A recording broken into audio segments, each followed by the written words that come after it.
Assalamualaikum warahmatullahi wabarakatuh.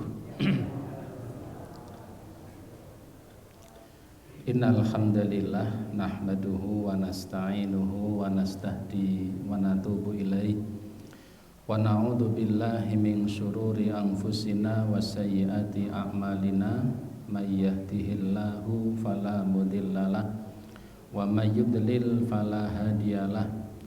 Asyhadu an la ilaha illallah wahdahu la syarikalah wa asyhadu anna Muhammadan abduhu wa rasuluh.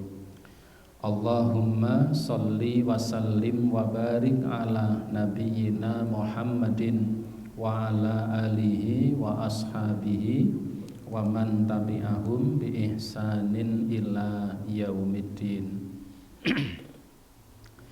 Ibu bapak sekalian, para jamaah rahimakumullah, alhamdulillah, marilah senantiasa kita bersyukur kehadirat Allah subhanahu wa ta'ala, karena hingga malam hari ini Allah ta'ala senantiasa berkenan melimpahkan nikmat serta karunia-Nya kepada kita semuanya, sehingga pada malam hari ini kita bisa bersama-sama melaksanakan sholat maghrib dengan berjamaah, yang kita lanjutkan dengan kajian kita untuk membaca kitab fikih Muyassar. Sholawat dan salam tidak lupa semoga tercurah atas Nabiuna Muhammad sallallahu alaihi wa alihi wasallam, yang semoga terlimpah pula kepada seluruh keluarganya dan semua umatnya yang senantiasa istiqomah dengan dinullah ini sampai datangnya hari kiamat kelak. Ibu bapak sekalian, para jamaah rahimakumullah, pada pertemuan yang lalu, 1 minggu yang lalu, kita sampai pada al-mas'alatu tsalitsah, persoalan yang ketiga terkait tentang ighsalul mustahabbah, tentang mandi yang disunahkan. Bab yang sebelumnya menjelaskan tentang mandi yang diwajibkan, artinya kondisi-kondisi seseorang yang mengharuskan ia mandi. Pada masalah yang ketiga ini kemarin kita bahas bersama tentang perkara-perkara yang dalam perkara-perkara itu seseorang disunnahkan untuk mandi. Dengan kata lain, ada beberapa kondisi yang kondisi-kondisi itu seseorang dianjurkan, tidak wajib, tetapi dianjurkan, disunnahkan untuk mandi. Kemarin yang pertama kita baca adalah al-ightisalu inda kulli jima'in. Yang pertama adalah segera mandi pada setiap kali selesai berjima, selesai berkumpul, bersetubuh seorang suami dengan istrinya. Maka seorang suami yang baru saja berjima dengan istrinya, atau seorang istri yang baru saja berjima dengan suaminya sama, maka sunnahnya adalah segera mandi. Itu sunnahnya. Bagaimana kalau kemudian mandinya ditunda sampai 3 jam berikutnya, atau sampai 5 jam berikutnya, atau sampai bahkan 8 jam setelahnya? Bolehkah? Boleh. Tetapi dia tetap harus mandi, wajib mandi. Hanya sunnahnya adalah segera mandi. Dasarnya apa?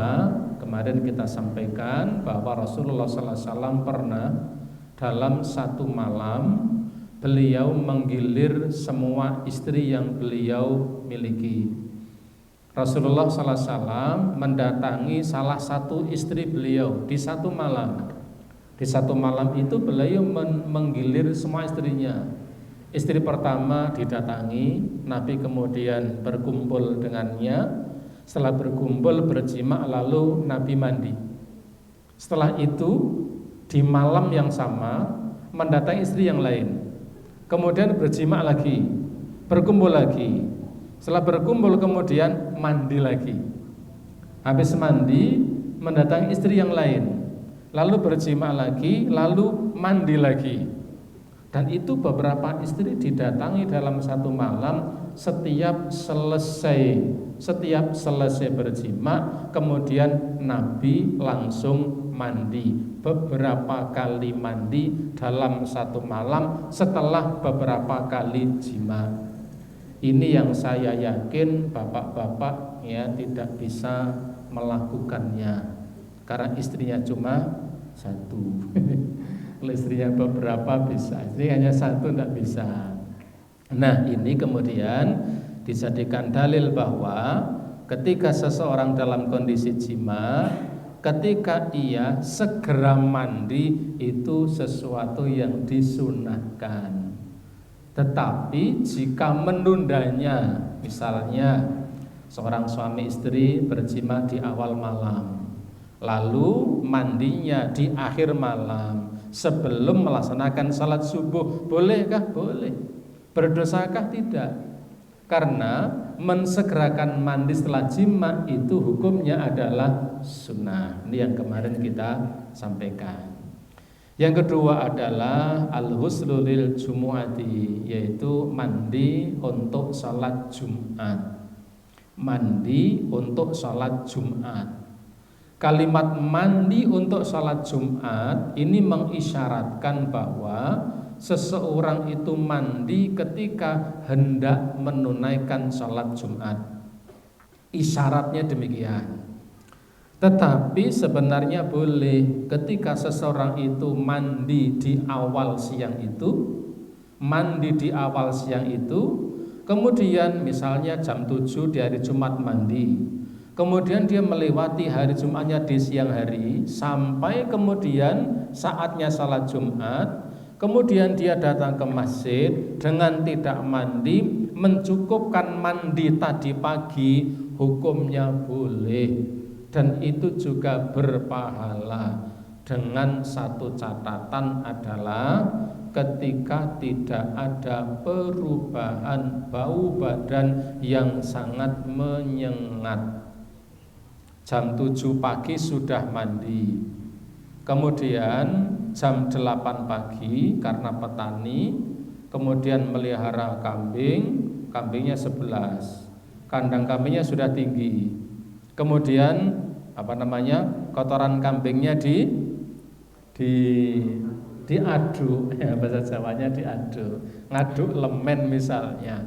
Sekalipun tadi pagi sudah mandi, tapi setelah mandi terjadi perubahan bau badan yang luar biasa, maka tetap disunahkan ia mandi ketika hendak melakukan salat Jumat. Kenapa? Agar supaya bau badan itu tidak mengganggu orang lain. Karena malaikat terganggu sebagaimana apa yang menjadi seseorang terganggu dengannya. Malaikat itu ikut terganggu sebagaimana ketika manusia terganggu oleh sesuatu.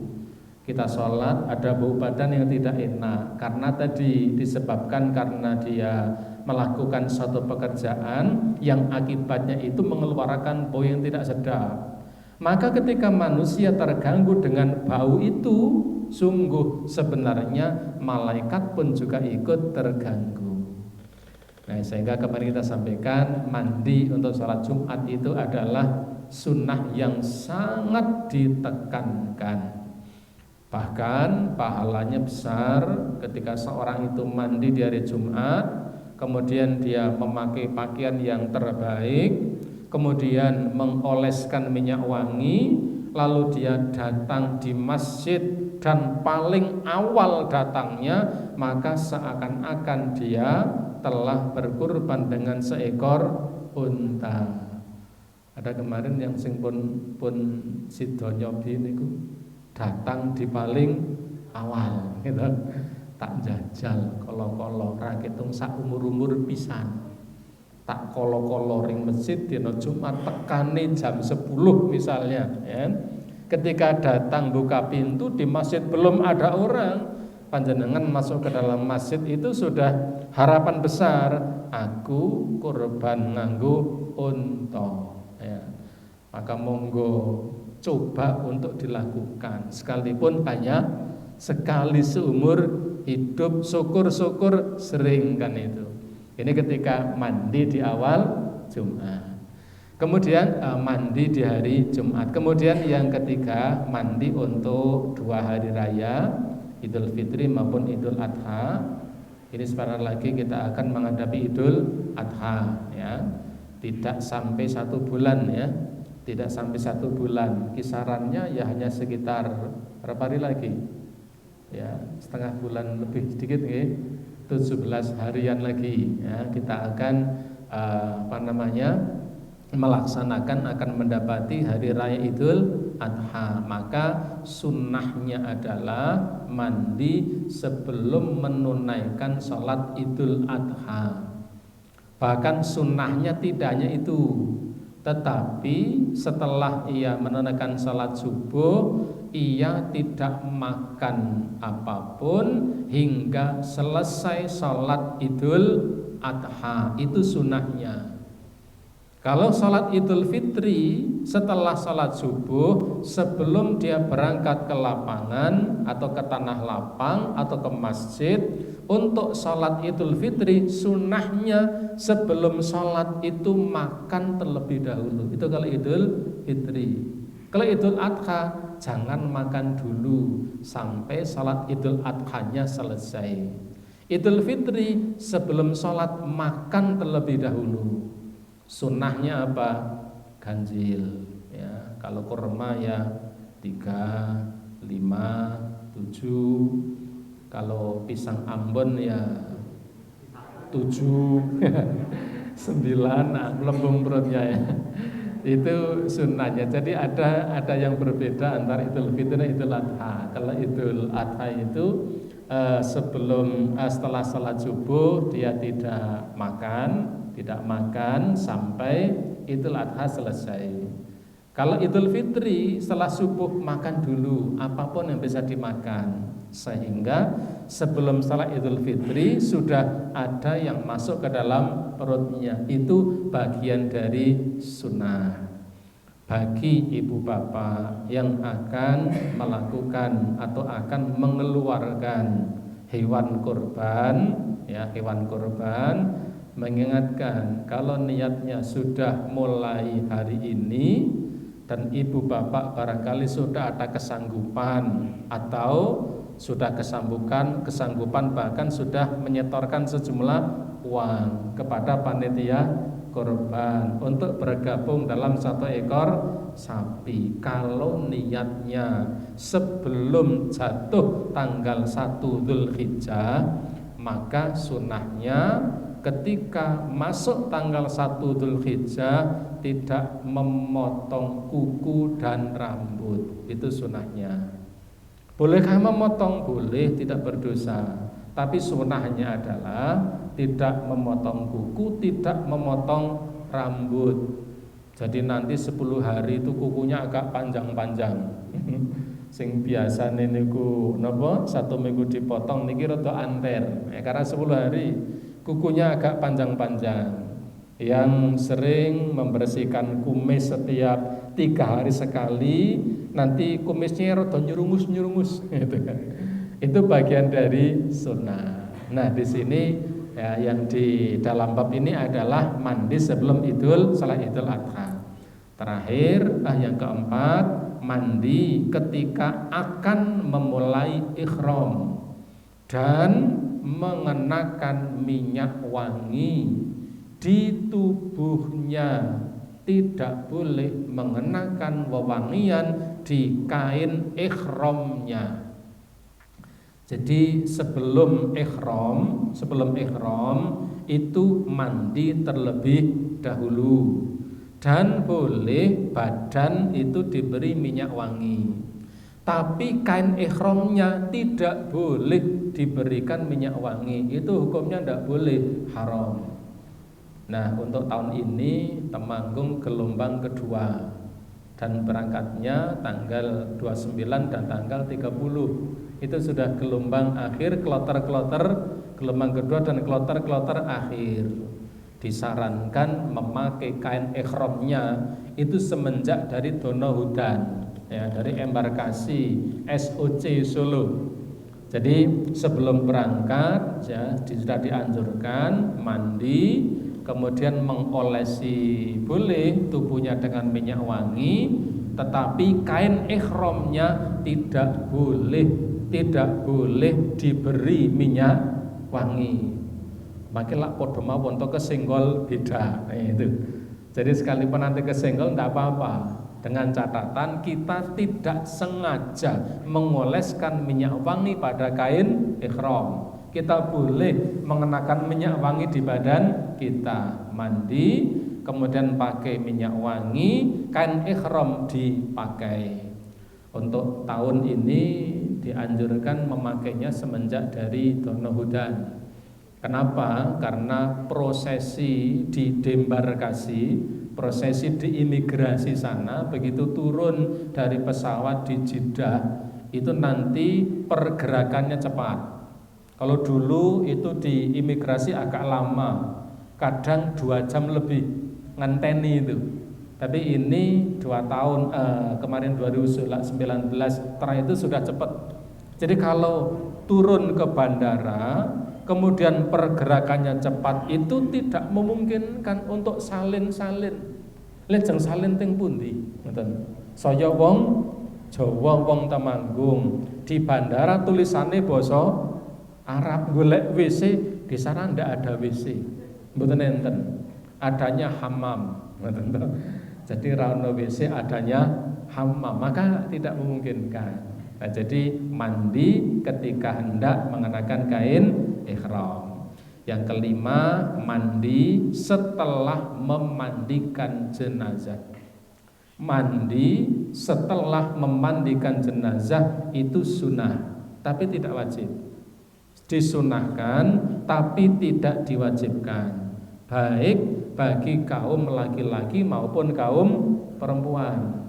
Tetapi catatannya adalah ketika memandikan jenazah, manakala jenazahnya itu adalah perempuan, maka yang memandikan juga perempuan. Kalau jenazahnya perempuan, yang memandikan juga kaum perempuan. Kalau jenazahnya itu laki-laki, semestinya yang memandikan juga kaum laki-laki. Berbeda jenis kelamin tidak diperbolehkan ketika memandikan jenazah, kecuali khusus untuk suami dan istri. Istrinya meninggal dunia, suaminya memandikan, maka boleh, sekalipun berbeda jenis. Kenapa? Karena suami istri. Suaminya meninggal dunia, istrinya memandikan, boleh enggak? Boleh. Kan beda jenis, boleh, karena itu suami istri. Tetapi kalau bukan suami istri, mestinya tidak ikut memandikan. Kenapa? Aurat orang muslim itu terjaga kehormatannya hayyan au mayyitan. Aurat orang mukmin itu terjaga kehormatannya baik dikala hidup maupun sudah meninggal dunia. Sehingga di kitab Ahkamul Janaiz itu disebutkan, ada beberapa riwayat panjang lebar bahwa memang ketika jenazah itu dimandikan, maka yang memandikan mestinya sesama jenis. Nah, orang yang memandikan jenazah itu disunahkan untuk mandi setelahnya, baik itu laki-laki maupun perempuan, sekalipun itu tidak wajib, tetapi hukumnya adalah sunnah. Ini kondisi-kondisi yang disunahkan seseorang untuk melaksanakan mandi. Baik, yang berikutnya al-mas'alatu rabi'atu, masalah yang keempat, persoalan keempat, al-ahkamul mutarattibatu ala man wajaba 'alil ghusli. persoalan-persoalan yang diberlakukan atau hukum-hukum yang diberlakukan bagi orang-orang yang diwajibkan mandi. Hukum-hukum yang diberlakukan bagi orang-orang yang diwajibkan mandi. Bisa dipahami niku nggih? Hukum-hukum yang diterapkan bagi orang-orang yang diwajibkan mandi, seperti ketika seseorang dalam keadaan jinabat, dia harus mandi. Orang yang dalam kondisi jinabat ini terkenai hukum apa saja? Nah, ini yang dimaksud di sini. Jadi hukum-hukum yang diberlakukan bagi orang-orang yang dia harus mandi apa saja? Ibu bapak rahimakumullah, ada beberapa hukum yang diberlakukan untuk orang-orang yang dia harus mandi atau wajib mandi. Perkaranya banyak, hukumnya banyak, tetapi secara global itu ada beberapa hal yang diberlakukan bagi orang yang dalam kondisi dia tidak suci, seperti dalam kondisi jinabat tadi. Yang pertama, la yajuzu lahul makthu fil masjidi illa abiri sabilin. Yang pertama, ketika seseorang dalam kondisi tidak suci, misalnya ada seseorang dalam kondisi jinabat, dalam kondisi junub, atau perempuan yang sedang mendapati haidnya, seorang wanita, seorang perempuan yang sedang mendapati haidnya, baru datang bulan, atau dia dalam kondisi jinabat, jinabat ini baik laki-laki maupun perempuan. Orang-orang yang seperti ini la yajuzul makthu fil masjidi, dia tidak boleh menetap di masjid, tinggal di masjid, menetap di masjid, duduk di dalam masjid, illa kecuali abiri sabilin, kecuali hanya sekedar lewat, hanya sekedar lewat. Adakah orang yang hanya sekedar lewat dalam masjid? Ada. Barangkali ibu-ibu yang dalam kondisi mendapati menstruasi, kemudian dia meninggalkan mukena di dalam masjid.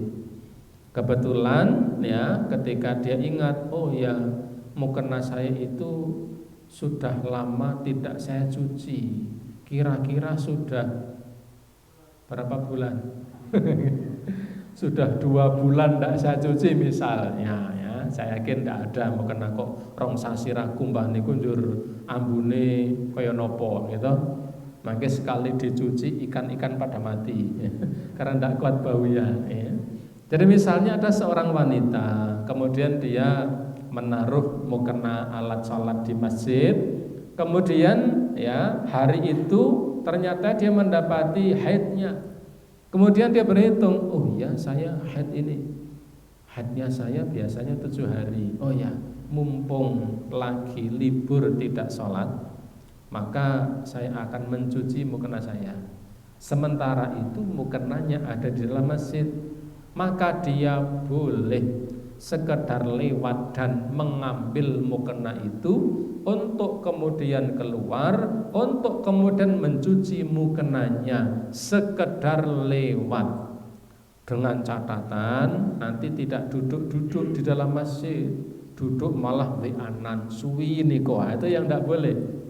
Jadi sekedar lewat. Liqouli ta'ala, sebagaimana berdasarkan firman Allah Subhanahu wa taala, wala junuban illa abiri sabilin hatta taghtasilu. Dan tidak pula orang-orang yang jinabat dalam kondisi junub illa abiri sabilin, kecuali sekedar ia hanya lewat, hatta taghtasilu, hingga ia pun kemudian mandi.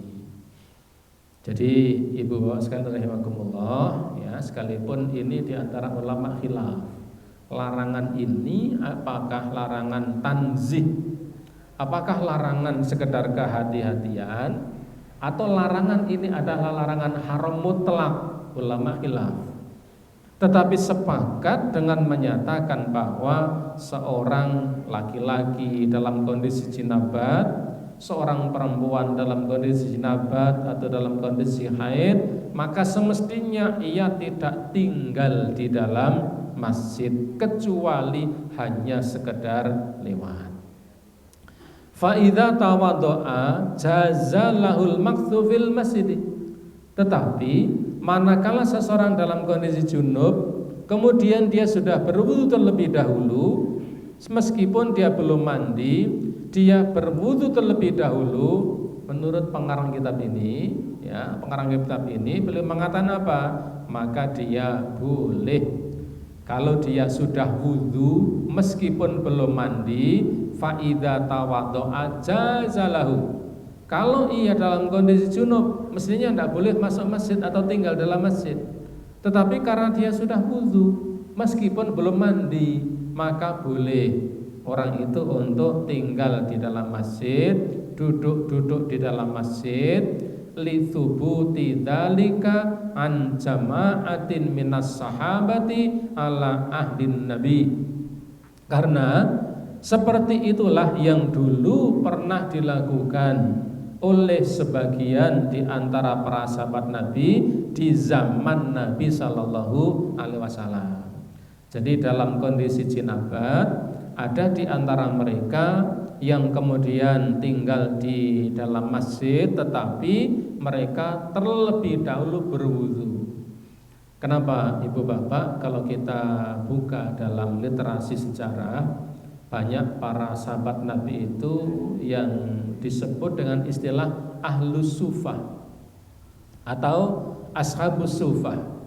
Ahlus sufah ini adalah orang-orang yang meninggalkan kampung halamannya di tempat yang jauh untuk masuk Islam, belajar tentang Islam kepada Nabi, dan tinggalnya tiap hari itu tinggalnya di dalam masjid.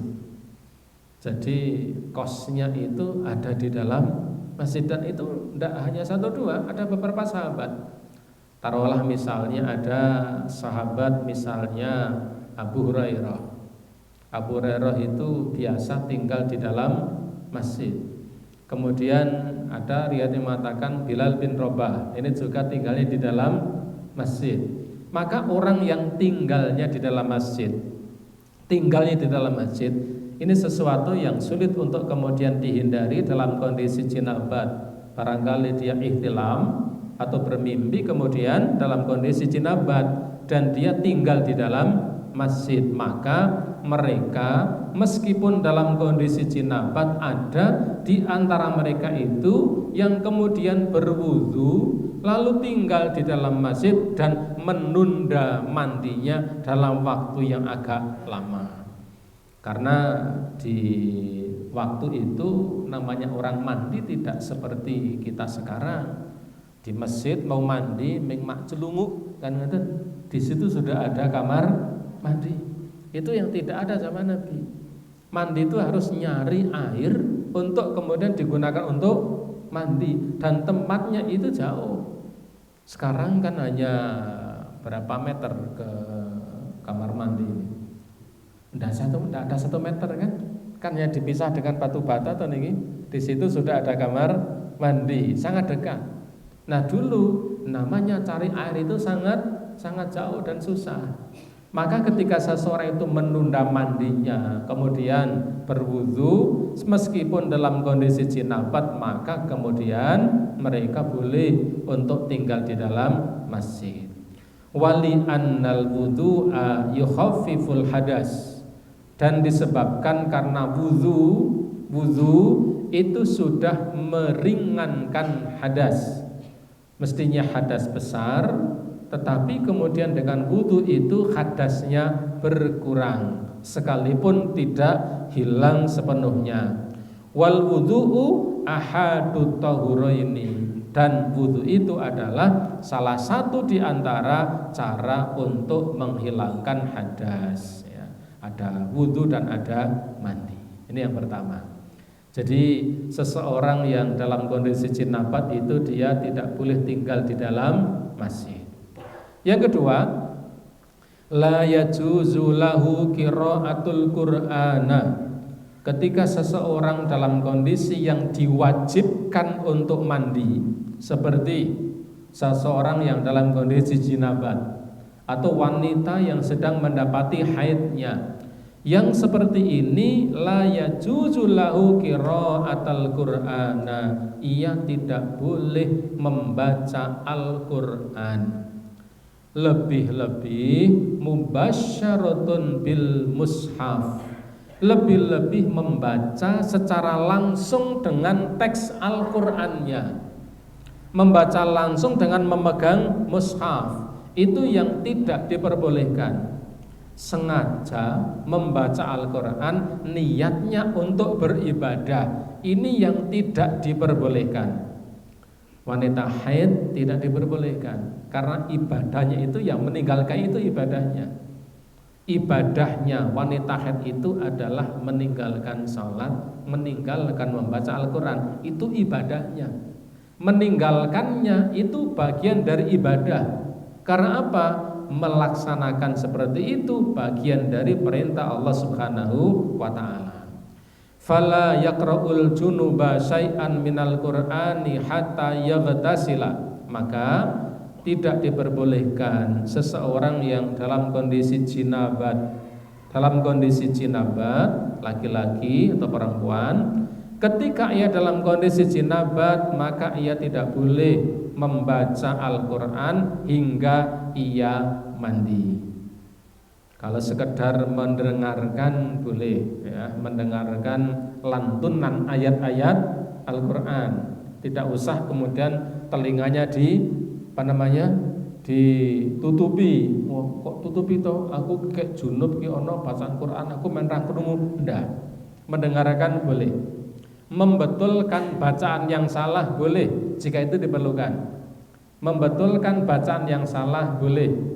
Seperti guru-guru kaum wanita yang mengajari anak-anak ya, belajar di sekolah misalnya, ketika anak-anak itu membaca Al-Qur'an bacaannya salah, boleh sekadar membenarkan, meluruskan bacaannya, membetulkan bacaannya, itu boleh.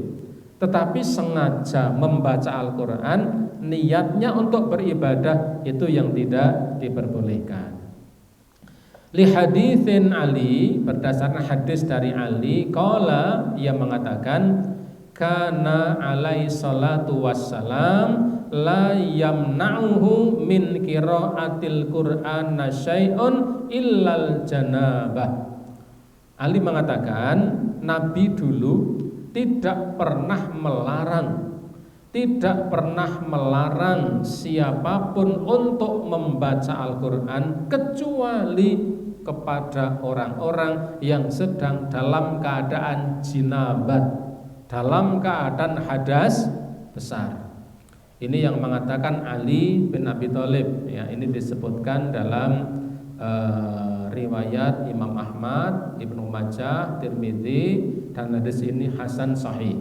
Jadi Ali bin Abi Thalib mengatakan dulu Nabi sallallahu alaihi wasallam tidak pernah melarang seseorang membaca Al-Qur'an kecuali ketika seseorang itu dalam keadaan hadas besar, jinabat, haid dan lain sebagainya. Wali anna fi man'ihi minal qiraati hathan lahu alal mubadarati ilal ightisal. Aspek lain, kenapa kemudian orang yang sedang jinabat itu tidak boleh membaca Al-Qur'an? Ini sekaligus sebagai sebuah dorongan, sebagai sebuah motivasi agar seseorang yang dalam kondisi jinabat itu bersegera untuk mandi. Pada dasarnya ketika seseorang itu dalam kondisi jinabat, pada dasarnya ia diperintahkan untuk cepat-cepat mandi. Pada dasarnya demikian. Adapun ketika menundanya karena salah satu hal atau beberapa hal itu maka dibolehkan. Tetapi pada asalnya, pada dasarnya, ketika seorang itu dalam kondisi jinabat, maka mestinya ia bersegera untuk mandi. Ya, ini disebutkan di sini. Ya, hatsan lahu alal mubadarati ilal ikhtisal. Ini sekaligus sebagai dorongan. Kenapa orang yang jinabat tidak boleh baca Quran?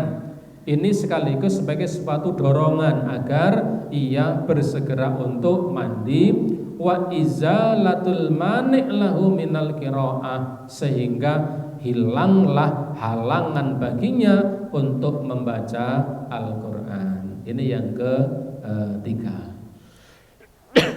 Kemudian yang berikutnya, ini yang kedua belum kebaca ini ya. La yajuzu lahu mashal mushaf, ya. Yang kedua tadi yang belum terbaca, tidak diperbolehkan bersentuhan dengan mushaf. Kalimat bersentuhan ini artinya adalah sengaja memegangnya dengan satu niat untuk membacanya. Sengaja membaca, sengaja menyentuhnya, memegangnya dengan satu niat untuk membacanya.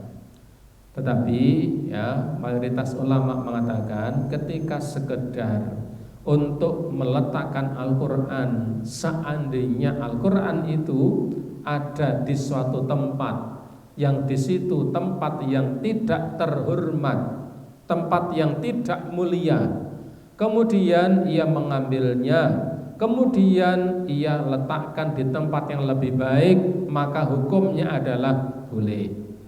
Misalnya di antara kita dalam kondisi jinabat, kemudian lewat di pinggir masjid, kebetulan masjid itu ada lubang-lubangnya, ventilasi udara, ya masjid zaman dahulu.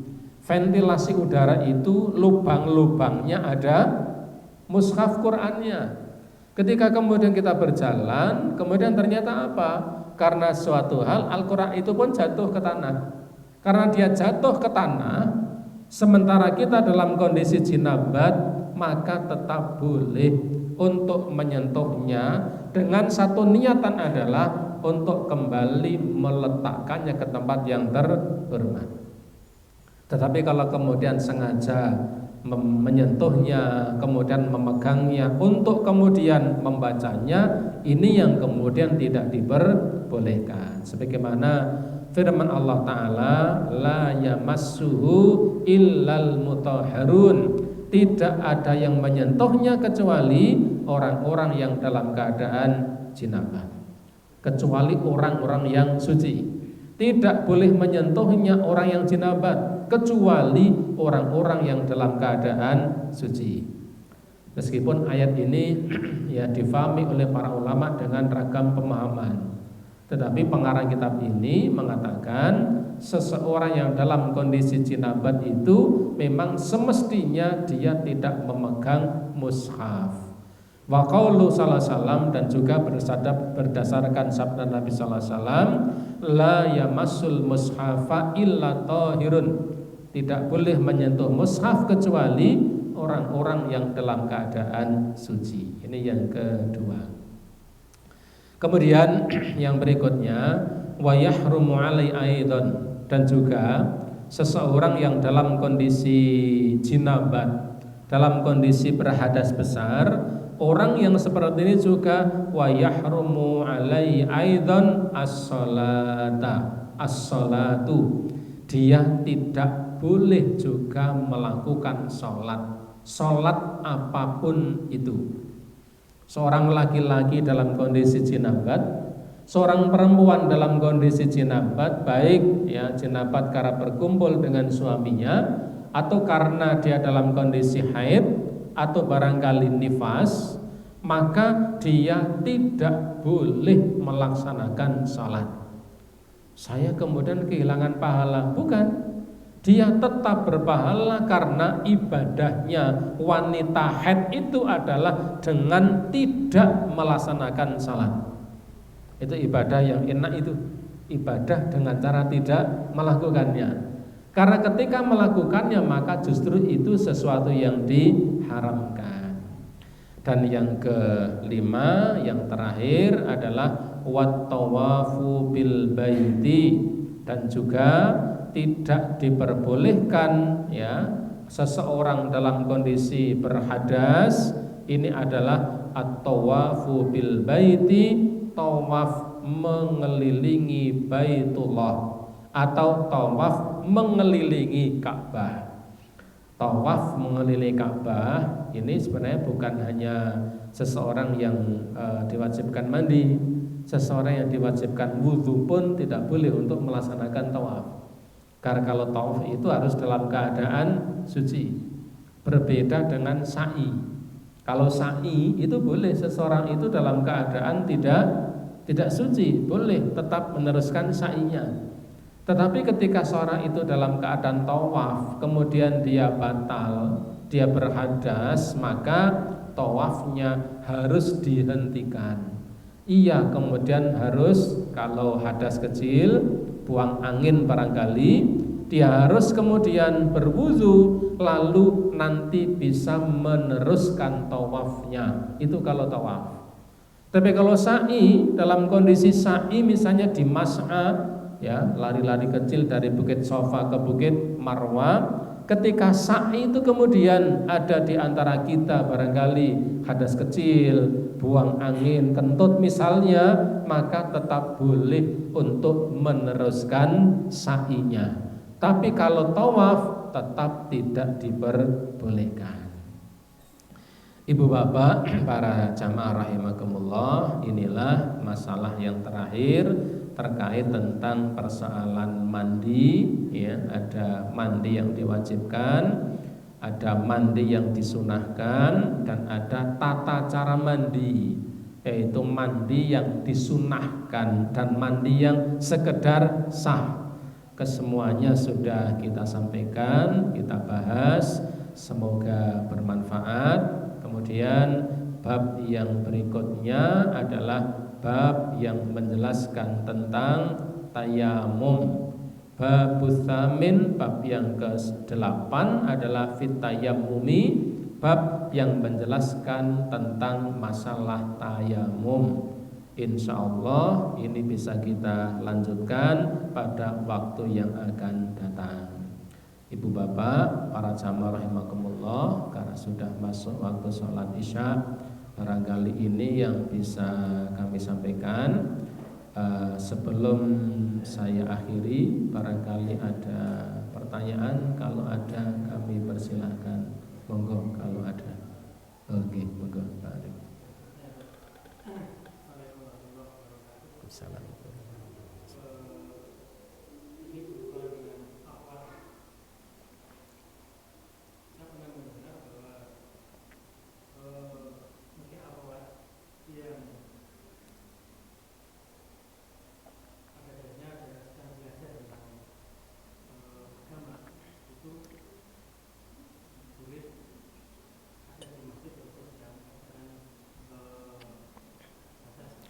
Betul.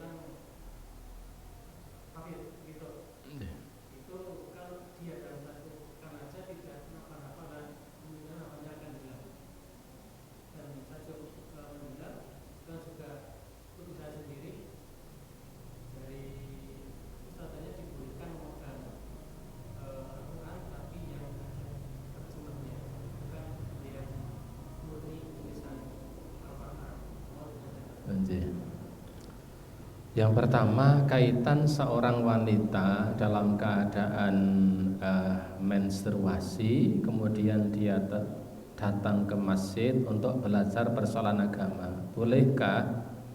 Ada yang mengatakan boleh. Boleh itu adalah ijtihad. Perkataan boleh itu adalah ijtihad. Ijtihad itu artinya ide dan gagasan seseorang. Dan yang namanya ijtihad itu mahmul. Mahmul itu artinya bisa jadi ijtihad itu benar, bisa jadi ijtihad itu adalah salah. Pada dasarnya seorang wanita ketika dia dalam keadaan menstruasi mestinya tidak tinggal di dalam masjid, mestinya demikian. Nah, ada orang yang berijtihad, ulama yang berijtihad membolehkan kapan? Satu, manakala dia dalam suasana belajar mengajar. Yang kedua, dia tetap bisa menjaga darahnya tidak sampai mengotori masjid, tidak sampai menetes di masjid. Syarat yang kedua, sekarang dengan zaman yang semakin maju barangkali bisa, sangat mungkin bisa diatasi. Atas dasar itulah sebagian ulama berijtihad akan bolehnya wanita yang dalam kondisi seperti itu. Demikian juga seorang wanita yang dalam kondisi dia belajar mengajar seperti mushaf Al-Quran, maka dia boleh untuk tetap meneruskan hafalannya sekalipun mestinya tetap berupaya untuk tidak memegang Al-Quran. Dan sekarang fasilitas itu sudah ada dan bisa. Misalnya dengan Al-Quran yang tidak sampai dia memegangnya. Ini mestinya adalah demikian. Tetapi yang kemudian mengatakan boleh itu adalah ijtihad ulama. Dan namanya ijtihad itu mahmul, ya, bisa jadi benar, bisa jadi salah. Seperti perkataan Imam Syafi'i yang mengatakan ra'yi shawab yahtamilul khata' wa ra'yuka khata'un yahtamilu shawab. Kata beliau, pendapat saya ini benar, tetapi yahtamilul khata', tetapi bisa jadi pendapat saya itu adalah salah. Pendapat kamu itu salah, tapi bisa jadi itu adalah benar. Itulah ketika kita menempatkan sebuah ijtihad. Jadi kalau ijtihad itu bukan harga mati, tetapi kalau syariat itu memang itulah pemberlakuannya. Nah, memang ada sebagian ulama yang mengkhususkan bagi para wanita yang sedang dalam dunia belajar mengajar. Tetapi mereka yang berbuat seperti itu tetap berupaya untuk seminimal mungkin untuk bersentuhan dengan Al-Quran. Adapun ketika kemudian menghafalkannya, maka itu para ulama mengatakan boleh sekedar untuk menghafalkan, tetapi tidak mubasyarah, tidak memegang, apalagi memegang niatnya adalah untuk mencari pahala, itu yang tidak diperbolehkan. Maka kalau kemudian memegang Al-Quran, niat membaca untuk mendapatkan pahala, itu yang mayoritas ulama tidak membolehkan. Tetapi khusus dalam dunia belajar mengajar, ada beberapa ulama yang membolehkannya dengan beberapa catatan tadi.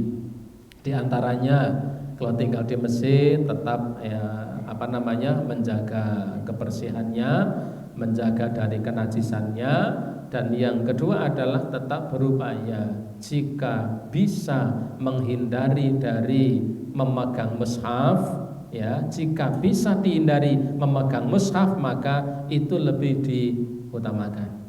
Ya, beberapa murabbi hafidhah itu menyarankan juga demikian. Jika memungkinkan untuk tidak memegang mushaf, maka itu lebih utama ketika dalam proses belajar mengajar. Adapun memegangnya itu ada yang memasukkan dalam kondisi darurat, ada yang memasukkan kondisi hajat dan sebagainya. Itulah ranah ijtihad di kalangan para ulama.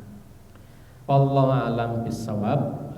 Demikian, dan kita akhiri dengan kafaratul majlis. Subhanakallahumma wa bihamdika Asyhadu an la ilaha illa anta astaghfiruka wa atubu ilaik. Assalamualaikum warahmatullahi wabarakatuh.